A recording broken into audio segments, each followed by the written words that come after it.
ఒక చిన్న గ్రామంలో కొండల మధ్య ఉన్న ఊర్లో ఒక పశువు ఉన్నది. ఆమె పేరు మిల్లీ.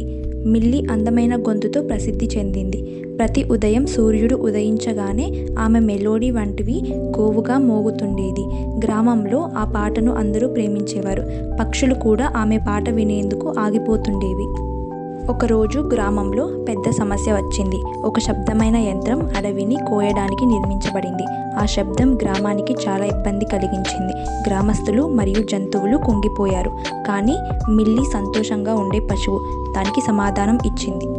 ఆమె యంత్రం సమీపంలో నిలబడింది. కళ్ళను మూసి పాట పాడటం ప్రారంభించింది. ఆమె సామాన్యమైన శాంతియుత పాట వాయువ్యంతో వ్యాప్తి చెందింది. శీఘ్రంలో పనివారంతా ఆగిపోయి పాట వినిపించారు. వారి హృదయాలు తేలికపడ్డాయి. తరువాత వారు ఆ యంత్రాన్ని నిలిపి గ్రామానికి ఎలాంటి ఇబ్బంది కలిగించకుండా పనిని చేయాలని నిర్ణయించుకున్నారు. ఆ రోజు నుంచి మిల్లీ పాడే పశువుగా ప్రసిద్ధి చెందింది. ఆమె కేవలం అందమైన గొంతు మాత్రమే కాదు, శాంతిని తీసుకొచ్చే ధైర్యంతో కూడా గ్రామంలో అందరికీ గుర్తింపు పొందింది.